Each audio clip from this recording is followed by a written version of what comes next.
Hey, how's it going, everybody? It's StarAllianceMan here. And today I have another airport update. This one is going to be in another new time zone. So I've already done one for the Asia Pacific departures. I did one for the European type of departures. And now I'm going to be doing one that's a little bit later at night. So it's going to be a time frame of around, 9 to 11 o'clock at night, somewhere in, in between that. Mainly to serve these Australia and New Zealand flights. So we have a few of those that depart late at night going to Australia and New Zealand. We also have some aircraft that are waiting around for flights to Taipei, for instance, you can see. So some of those late night departures over to Asia, as well as, the regular American domestic traffic. So yeah, I have made some changes, mainly with the decals that I was talking about. Just kind of installing some new lines in there that you'll be able to see with some of the gate markings and positions and stuff like that. Still a lot more to go with this airport, just because there's just so much we can do here, right? We can move around aircraft, put aircraft in different terminals, kind of play around with the gate markings and do all this stuff. So there's so many more updates to come and more to play around with. But for now, anyways, what you're looking at is this main central terminal here. We have, of course, all of the courtesy vehicles waiting right there. And then we'll kind of jump into some new aircraft and also some new destinations, mainly for some of these aircraft you can see. So we will start at the beginning with the United A319. Looks really good in the new livery. This one will be doing a service to Denver today. We have the United 787-9 next to that. This will be in the old livery, doing a service to Auckland, New Zealand. Up next, we have the United 737-800. This one is pushing back for a service to Washington Dulles. Over here, we have another United 787-9. This one is loading up for Sydney, Australia. Up next, we have a United 737-800 with a service to Cleveland. Another United 737-800. This one is pulling into the gate from Houston, and he's going to be doing a return trip to Houston later tonight.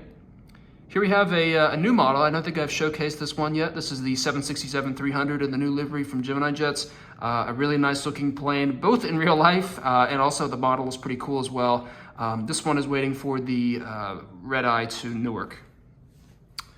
And over here, we'll take a look at some new models. This is the Air New Zealand 787-9. This one is obviously loading up for a flight to Auckland. And then we have a couple, regional smaller aircraft, right? We have the narrow body with the Air Canada A321, just doing a loading up for a red eye to Toronto. And then we have the United Express E175 with service to San Luis Obispo, I believe it's called. Then we have a couple Delta aircraft. It's pretty packed with Deltas right now. Like, they have a lot of their gates filled. But anyways, we have the Delta A220-300. This one's in the typical spot that you normally see. You can see I have made some changes to the decals here. So this decal is now, painted, quote unquote, but it's actually just, a Gemini Jets decal.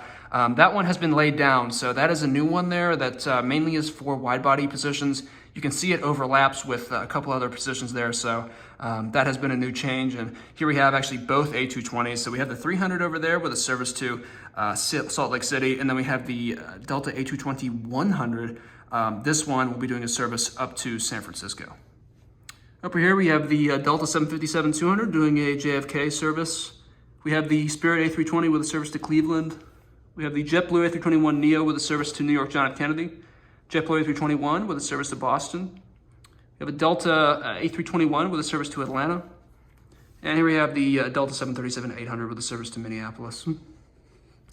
So yeah, let's take a look at some of the other aircraft that we have. This is now moving on to the satellite terminal. Mainly the big change that we made to this one is the new Qantas 787-9. This one is from NG Models, and really cool in the nice, the new livery with a service to Melbourne, Australia tonight.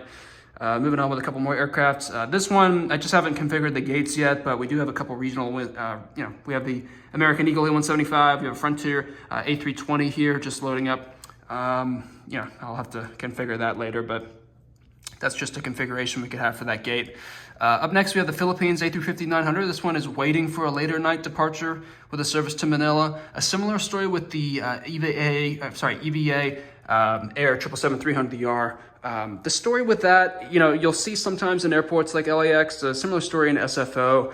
Some of these Asian departures, they'll have one that's kind of in the midday to late morning, maybe 11 a.m., 1 p.m. or something like that. And then sometimes they'll have one that leaves at like 12 a.m., 1 a.m., something like that. So that's kind of what those two aircraft are meant to be servicing. And yeah, then, well, not really too many changes here. We still have the Alaska 738 and a couple more aircraft lined up here, the typical Alaska E-175s. I do plan to shake up some of this. I actually was thinking about even changing this main United terminal over here and moving that to this terminal because, let's think about some of the hubs out there that United has, like Washington Dulles, or Denver, where the central terminal where you check in is actually not where the main airline of the airport is at, right? They actually don't use that terminal; they use one further on, and those are just two examples where that happens. And so that's an interesting concept I've kind of played around with. I'm not sure whether I'm actually going to do that, but like I said, there's so much to do with this airport. We do have some more changes going on over here as well, including narrow bodies that are parked on the stands. We have a Volaris A320neo that's parked on that stand.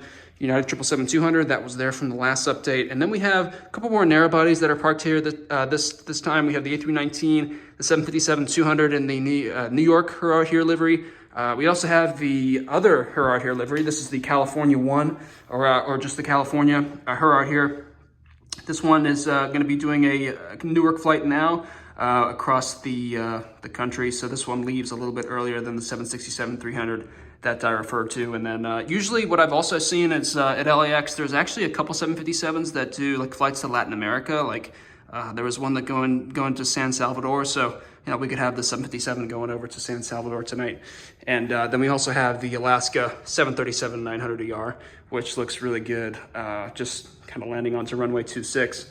So those are the major changes. Yeah, we can see this terminal does look pretty good. We've got that gate there for the wide body with the 767, and then we have a couple of Dreamliners here doing the Australia and New Zealand routes. Same thing with the Air New Zealand and maybe the Qantas 787. So I do plan to get another Qantas 787, most likely to serve another Australian city. So it's probably going to be Sydney and Melbourne for now.